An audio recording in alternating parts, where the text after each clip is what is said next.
Hey, what is going on, guys? Hex coming back in today with a brand new video and a really good episode. This episode was very well constructed. From the first half to the second half is very well balanced. I absolutely enjoyed just everything. I really enjoyed this episode. This is one of those like great episodes that it's the closest thing to perfect that you're probably going to get.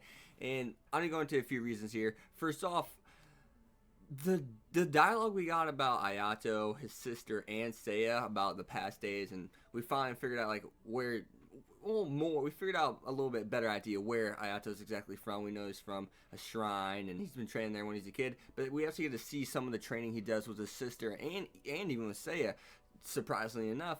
And we learned why Ayato finally, like he calls out like a Magari dragon, twin dragon style, like why he calls out his attacks. I think it's his attacks in general, not just a Magari twin star dragon style, whatever it's called.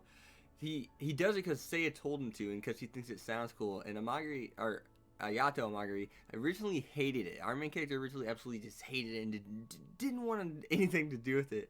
But given Seiya was right. Seiya was right. It kind of sounds cool. I do enjoy it in anime. I really do. And now let's hop into the second thing I really did enjoy about this episode. And we learned two things about Ayato's sister in this episode. That really she was just genuinely really competitive and didn't want to lose to Ayato, and I think that's because she foresaw his strengths. Well, she did foresee his strengths simply because that's why she sealed his powers away.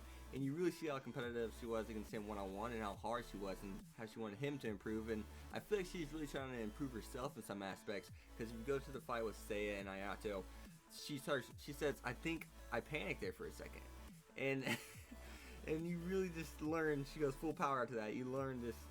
She wasn't there to lose, and she never was there to lose, and she just genuinely was competitive with Ayato and wanted to get herself stronger, not just him. And this next thing is something that really needs to be done in other animes. And I think other animes, even Shonen, for example, I don't care what Shonen is, Naruto, Bleach, Fairy Tail, anything. I think tactics are something animes need to involve more, which Gakusen Toshi Asterisk, especially in the second season, does freaking phenomenal job. It always has. It really has. And it really shows here whenever Reisfeld and Ayato makes this plan where they're gonna let the timer run out to 5. Intentionally, really, they're gonna try not to, but intentionally their plan was let it run out, let Ayato seal, happen, because it's really flashy and everybody's like, oh, his powers are gone, and then you're gonna slice the badge of one of the twins from Maya Long's academy. So it's gonna be 1v2 then, but it ended up being a shadow. And I really like how even whenever there's people are making counter strategic moves, there's always a counter for the strategic counter.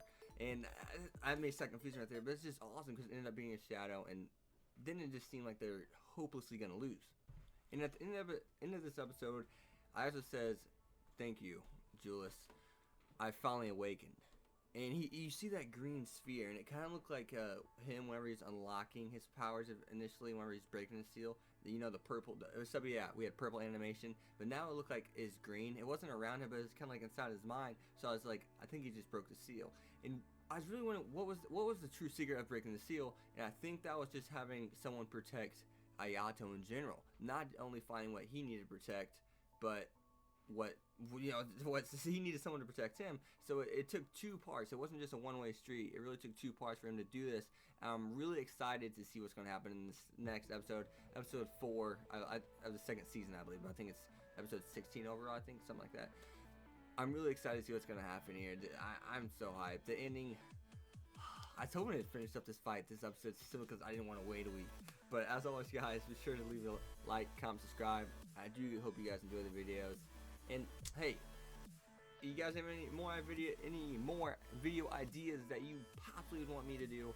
Be sure to leave that down in the comments below. And go watch this series. If you're a Harem fan, if you're a High School DxD fan, and you're not watching this series, you, my friend, are not doing